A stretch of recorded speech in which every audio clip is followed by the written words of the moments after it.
So this list is gonna go by viewing order and reading order. So starting from November to December basically. For the first story or book that I read in November, it was The Bridegroom by Han Jin. I had to read this one for my world literature class, so it wasn't really my choice to read it, but it was actually really interesting to read. And out of all the stories that I was kind of required to read, it was my favorite one.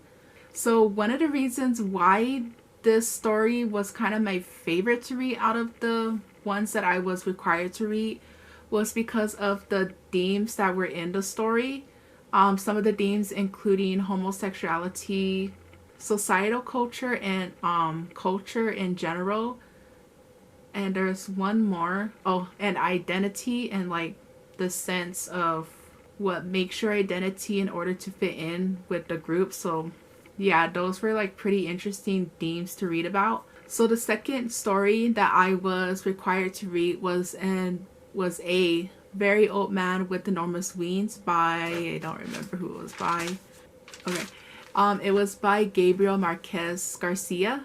This story was kind of also interesting a little bit, not plot wise. It was more interesting in the words really. And I kind of like the way that the author used the words to create like a fantasy world with realistic setting. Yeah, that was definitely my favorite part, was the imagery that was used and like the words that were used in order to convey the setting. Plot wise, it wasn't really interesting. It was okay. A lot of the setting and plot just kind of focused on one theme in one area, which made it kind of slow a little bit to read. Other than that, like I said, it was the words that really made the story okay. For the second story, oh not story, for the second movie that I watched in November, it was Boss Baby Family Business. Don't remember why I ended up watching it and where I watched it. I wasn't doing nothing and then I happened to see it, so I just decided to watch it just because it was cute. Like, I liked the first movie and I liked the show, so this was a given that I was gonna like the second movie. So like I said, it was really cute. It was enjoyable. And you know, I just, like I said, watched it just because it was there, so there's really nothing to say except that I really enjoyed watching it. So again, another story that I kind of had to read, and this was The Book of the Dead by Edwidge Dancat. I think I said that wrong, but yeah. The plot was interesting, but the words just kind of felt a little bit too bland for me. But the pacing was okay.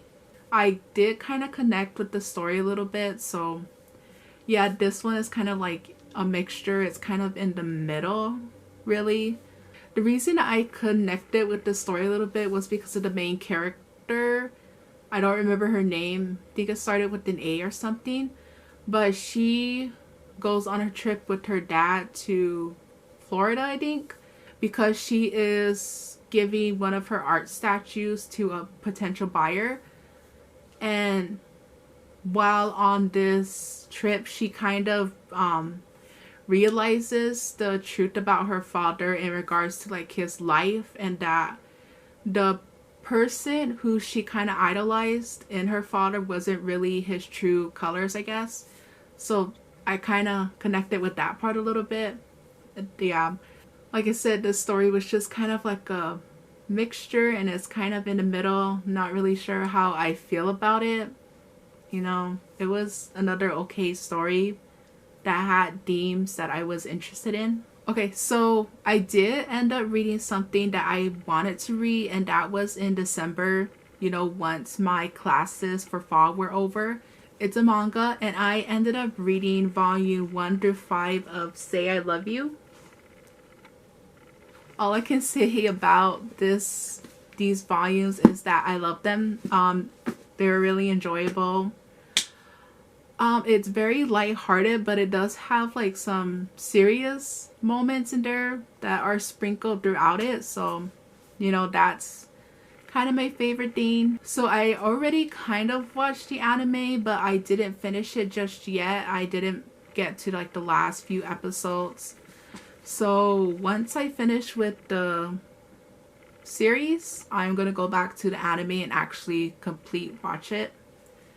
But yeah, I read 1 through 5, and I'm hoping to get through volume 6 pretty soon, whenever I get it. This is basically the only thing that I read that was part of my choice. So yeah. So the last movie of December was Encanto, and I watched it when it got onto Disney Plus. Yeah.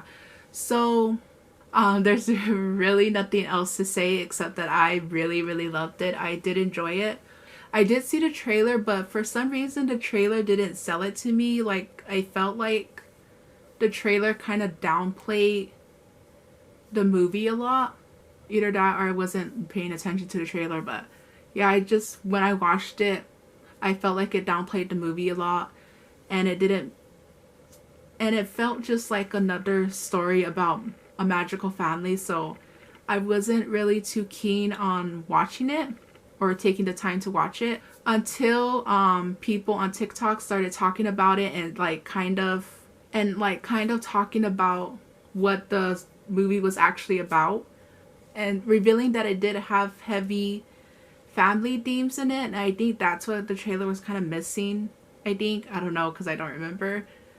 But yeah, it was because of TikTok and people discussing the generational trauma that made me want to watch the movie, or made me want to take time to watch the movie. So that is pretty much it for what I watched in November and December. Overall, I wasn't really too happy with what I viewed and read this month.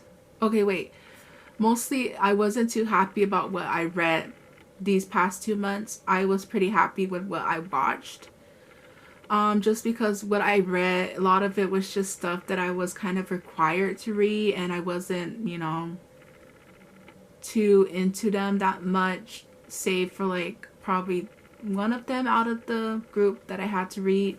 For the next wrap up, which is January, February, and March, I should be able to read more books that I'm actually interested in. Just because I don't have any English classes for the first part of spring. So yeah, I should be able to read stuff that I actually want to read. But anyways, thank you for watching. Like and subscribe if you want to, and I hope you have a nice day, morning, or night. Bye. Later.